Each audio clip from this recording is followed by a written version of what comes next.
Clever, Yes, please. welcome to the Voice of Tomorrow podcast. Thank you so much. Thank you so much. It's a great pleasure to be with you, and I do appreciate what you guys are doing. If someone say Clever, who is Clever I'm talking to? Who is the man? Oh, yeah. Thank you so much. Actually, Yeah. I don't like to tell people that my name is Elisha Clever Rukundo. Yeah. That's the names. Because in Rwanda, we have this culture of, forecasting what you need in your child. And you put in a name. So if you ask me, who are you? I used to tell people that I am Rwabahizi.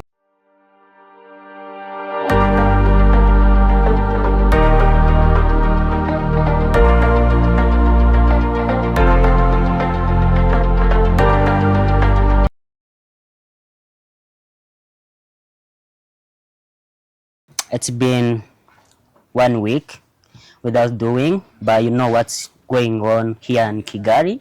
We host the Road World Champion. You see, I hope you enjoy it, and even you see every moment. So my side, I have already enjoyed every moment. I always see what's going on. So now I enjoyed the UCI, and even I have already learned a lot of things from the UCI. So how you need to be the champion. So now I hope as Rwandans you already learn a lot of things and you gain the skills. Okay, so take the bicycle as good things we need to keep pushing in. We need even to have in our lives. So the dreamers who need to be the rider. So I hope you're gonna be supported by One Focus. So now today we have privilege to host our guest is special man. He doing great things now. So I'm not gonna introduce him because he's a man. He gonna even do it himself. So now, Clever, Yes, please. welcome to the Voice of Tomorrow podcast. Thank you so much. Thank you so much. It's a great pleasure to be with you, and I do appreciate what you guys are doing. Okay, so now, right now, I have already told the people who watching us that we are even as One Focus trying to do great things, and even you are trying to do great things. So now, I have already dived deep, just searching and even stalking you, just look what you're doing. So I see that you are doing the culture things. So before going through deeper, so maybe we're gonna tell the viewers that we are going to talk about the culture, Rwandan culture, nation culture, you know. So now, before I go further, could you just, if someone say Clever, who is Clever I'm talking to? Who is the man? Oh, yeah. Thank you so much. Actually, Yeah. I don't like to tell people that my name is Elisha Clever Rukundo. Yeah. That's the names. Because in Rwanda, we have this culture of, forecasting what you need in your child. And you put in a name. So if you ask me, who are you? I used to tell people that I am Rwabahizi. Because where Rwanda I've been, where it is, where it's heading, I've been looking for those people with ambitions and set the goals toward it. So Rwabahizi, that's who I am. That's the name I like, and I may appreciate for you if you use it throughout. Actually, even me, yes. I think people they always see me. I'm Aaron, so I'm the one who do the One Focus. My guy is behind scene. So, so now we are going even have here that we are talking about the preserving the African culture heritage as now the things you are building digital heritage. So now, so I always see your social media platform. Those you just if someone come to you want to know more about me, how so that you have the website called Ilaje. So it's our name in Kinyarwanda, Ilaje. So maybe people they know who know much more about that Ilaje. So why kind of I see that your platform is called digital heritage. So if you say digital heritage platform, what do you mean and what do you want to build? Oh, thank you so much, Ale. I will say beside of anything that I'm social creative entrepreneur. When you're a social creative, most of the time you think ahead how to make an impact along the way. So we are Rwandans, we are Africans, we are value-based community. Since years ago, we already know. Up to now, we still belong to that. Yeah. You may find if someone is behaving in the community, they say, "Oh, cha-cha, I see that." So it really shows you how these things have been. But these values have been gathered throughout the community, from your parents to the community around the way. So now we have a third party. Globalization and, of course, the digital way. I understand. So if they're there to bring the foreign culture and the foreign values are also around it. So what we do is this. How can a young generation be inspired from previous one with an ambition of not only understanding the responsibility they have in preservation and promoting their culture and such a self-esteem also is really required. So people are losing the self-pride and such a belongingness. We'd like to bring back cultural value, cultural identity, variation, so that people may also keep on consuming the local food in order to fight against the non-communicable disease, so that people may run the artifact, indigenous knowledge systems, instead of pursuing the stems that are in one way or another undermining our ancestral things. So here we came up with the cultural innovation. So it is called Digital Heritage Preservation Platform. We are very keen on preserving the Africa's cultural assets and fostering social cohesion along the way, with an ambition to preserve it sustainably, but we do reflect the fifth aspiration of Africa Agenda 2063, that emphasizing in Africa with a strong cultural identity, common heritage, shared values and ethics. That's all about heritage, Digital Heritage Preservation Platform. We're starting with the Rwandan chapter, iraje.rw. You may check it out. Okay, you're gonna find everything. Maybe you need a trip, you need to run everything, so you're gonna even find everything. And I would like to connect with this guy. Is doing amazing work. So now I would like to ask my question right now. Why is cultural heritage so important for African today? The heritage, it's for the every nation culture. So now maybe you're gonna even answer according to Rwanda and also talk Africa. So why is cultural heritage so important for the African today? Beside of a personal share of shared, there is an article that I'm crafting now says, what is culture now was once a creative, but a creative era is being nurtured by a culture. So it's a cross-cutting issue. Hence, what I'd like to enlighten on this, I may say that the colonial disruption was immense from the way we've been living in up to now. When you bring the traditional beliefs, people start to say, "Oh, guys, are you witch? Are you voodoo guy?" Okay. So when we'd like to see how we can decolonize our narratives and the mindset, of course. So again, the reason why it is really critical, if the Africa itself have set Agenda 2063, and among the pillars and ambition, its fifth aspiration has become, as I've been saying, Africa with a strong cultural identity, common heritage, shared values and ethics. So within this globalization, we are losing our identity.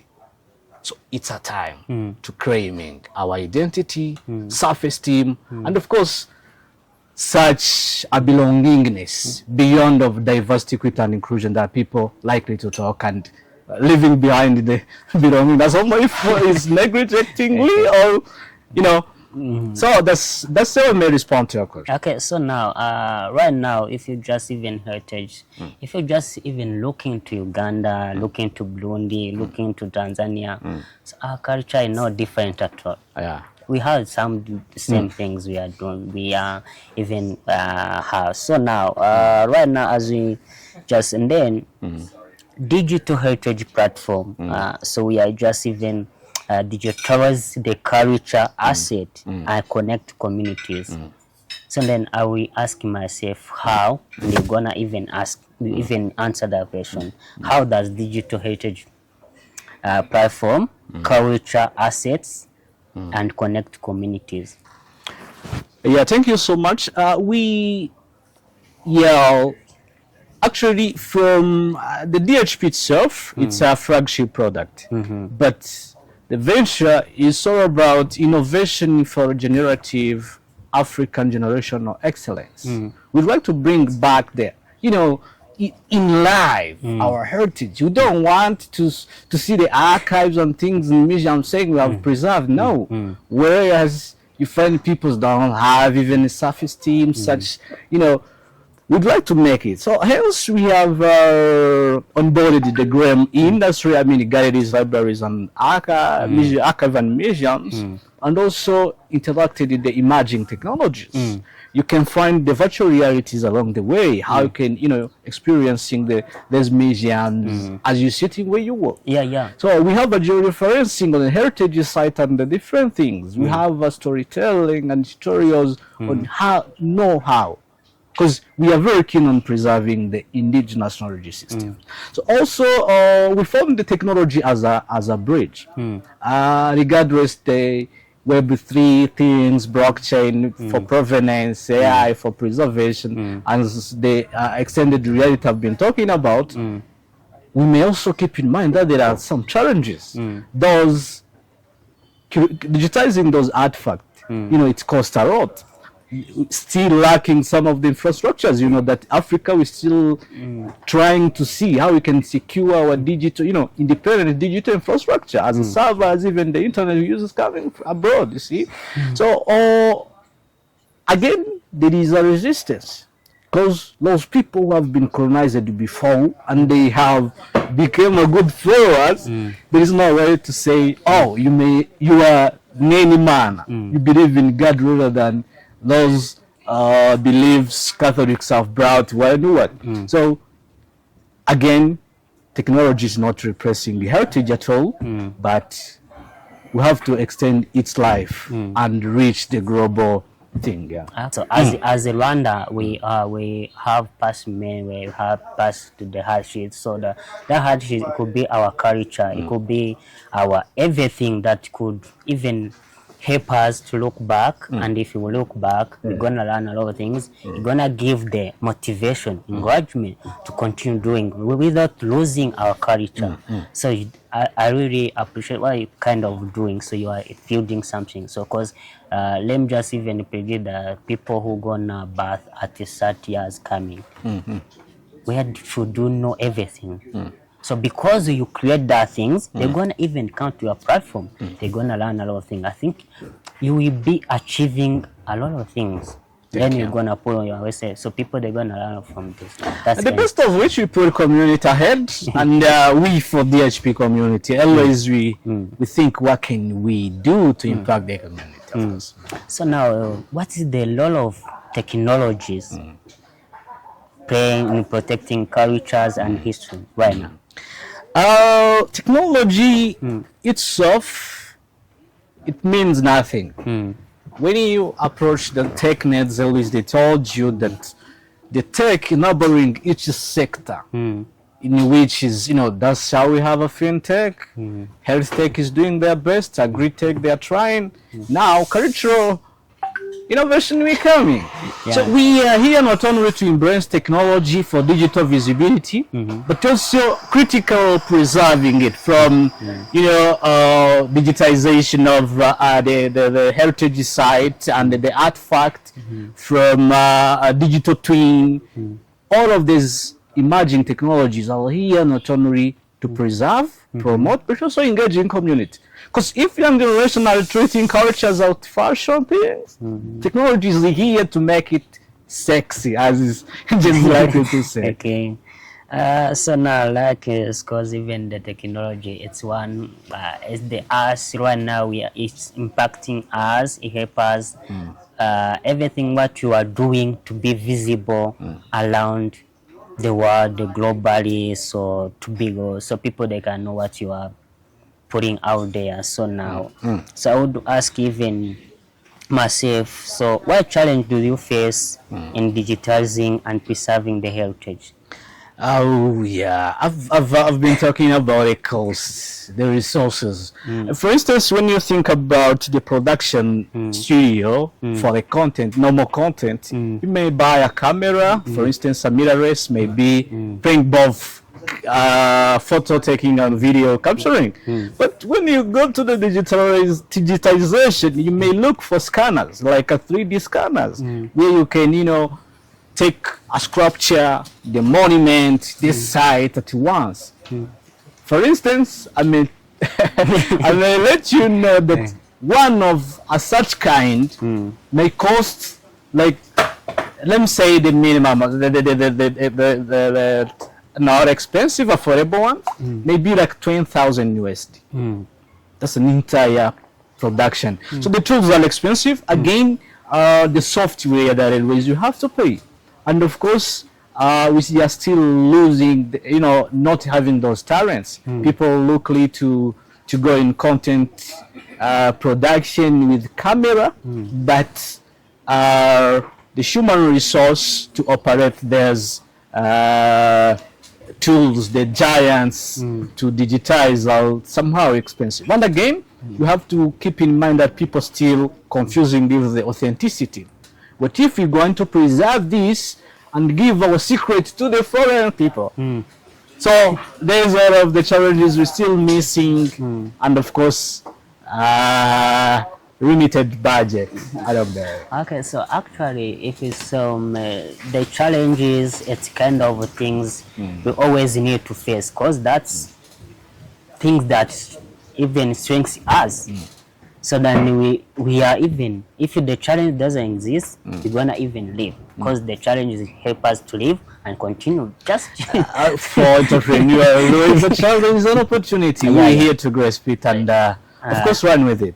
Okay, then how was your work impact the community so far? So Ryan. Actually, I may say that the impact is not huge, it may be due to those circumstances we've been talking about.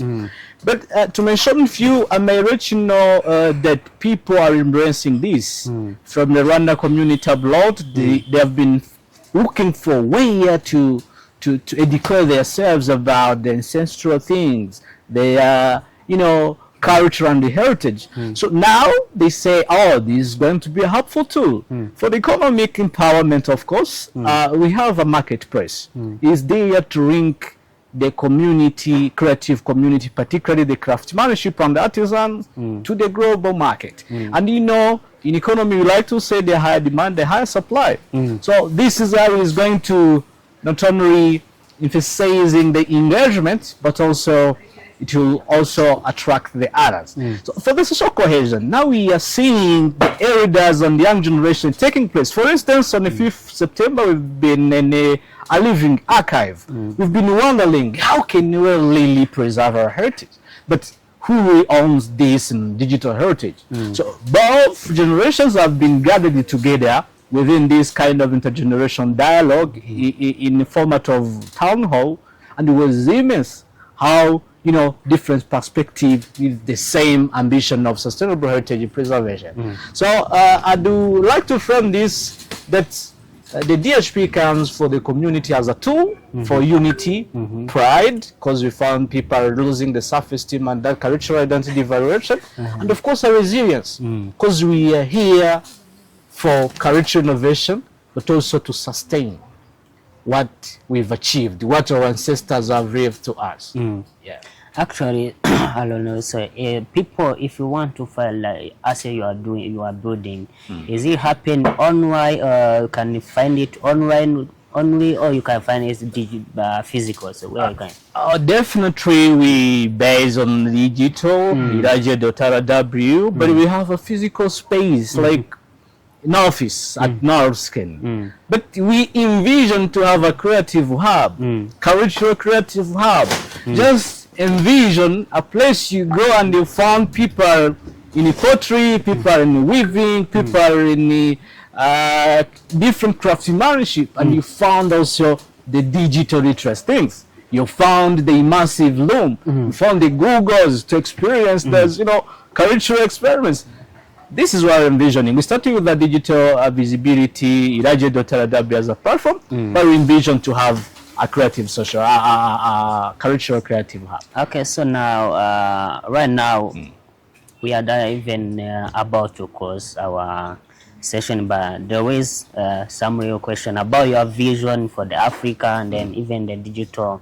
So how do you see digital platform like in 5 years? So what the things you are building, I hope you have a vision, you have to do this and you have the plans. I want to make digital vision in these 5 years to be like this. Our Iraje, as I've been emphasizing before, it's an innovation for regenerative African generational excellence, which means we are on continental level.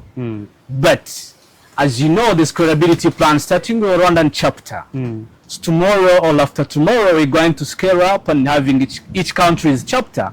So I'm seeing DHP to scale up from Rwanda region to African continent, and beyond of that, remember we always have Caribbean. We still have Afro-descent in America. So all of these are our peoples to care about. So that's how we are projecting. Okay, that's a great things, man. Thank you. That's a great things. I hope in the 5 years we're gonna even be together. We're gonna even launch that kind of resilience. That's always why we are fighting for. So that how do you see Africa positioning itself in the global heritage and culture? Because now, that Africa, we are losing our culture because of globalization. So now, how do you see Africa? The African world from now should not be only preserving, but also reading the narrative from the colonized narration, from the colonizing our educational system, and all of these perspectives.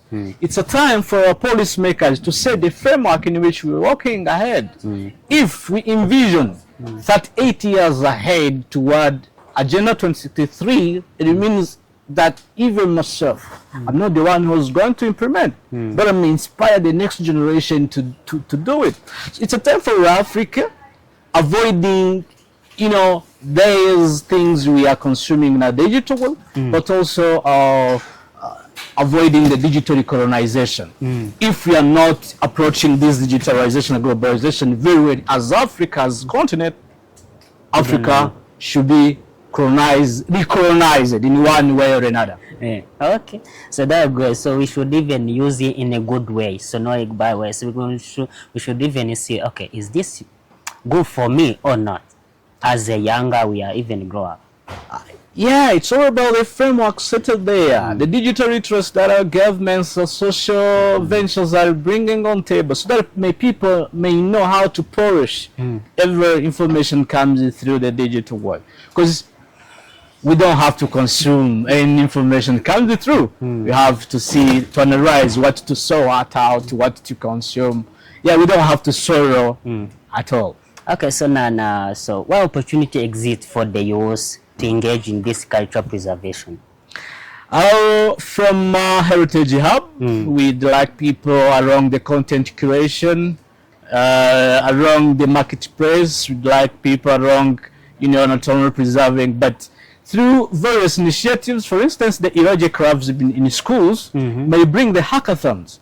How can the tech school may bring a hackathon for cultural innovation, for tech, for heritage? You see how a creative industry may come up with, these ambitional initiatives, not only to create, but also seeing how to make the things engaging, immersive. Because if we want to keep it, to be conservative, we're going to lose the movement. Okay, so now as we just even closing our session, our podcast, people they're watching. So, man, you are just building something great. So, thank you. And even we have some like quick fires. That's a question that always that always motivate you. So even I have what I do every day for me. I like to learn from the people. And I like the people to learn a lot from me. That kind of things. So, and also, I'd like to ask this: the best advice you have ever had in your life that help you to achieve everything? Sometimes when you're doing something great or huge, you meet various compliments, but sometimes you may lose destination if you don't pursue it very well. So, hence my advice is going to be like build for impact, not for applause. But remember always that our heritage is our future. That's great. So then it seems that every people should know that advice because it helps you to build this kind of things you are building. So now, so if we want to say the heritage in one word, what would it be? Cultural heritage is health. If you'd like to be health, whether consciousness, whether well-being and fitness, whether mentality and behaving, always keep in mind that heritage is health. And I'd like to, you told me in one word, that's health, but understand it in this way. Identity should be your ID. Always you may go anywhere, but always you belong to a certain family or a certain community. It's your identity, grab it. And it's your wealthy. People are chasing money along the craftsmanship, along storytelling, along. From now, we still every Saturday we see people, you know, in the dynastic poetry, in kettle poetry, in various, you know. So it's wealth also, but to remember it's a future. Without considering where you come from, understand where you are and responsible you are for yourself and for the nation, there is no future for you. Okay, if you want to achieve better things, develop your characters. So as you said, the heritage, its identities, so it doesn't go far from the characters, you know, so we should develop our characters. That's kind of things that you will just even separate from others. Your characters, my characters, it's different. So that's why you say the heritage, it's identity. So we should even have our own identity. Not your identity, my identity, real identity. Sure. Good one. Yeah. So now, as we're closing, so Clever, I appreciate that you were coming. My pleasure. Next time, we're gonna even talk about another topic. So now we are closing, but if you want to give some advice, what you can you even share this as your last session to one focus? Oh, it's all about the dream for African culture in a digital age. I'd like to tell every stakeholders, from policymakers to cultural practitioners to custodians, that no African child grows up disconnected from their roots, and that our heritage becomes our greatest global export. I think now you understand what I mean. Yeah. Let's keep on fostering the African heritage entrepreneurial ecosystem, and always keep in mind that our heritage is our future. More than Rwanda. Thank you, man.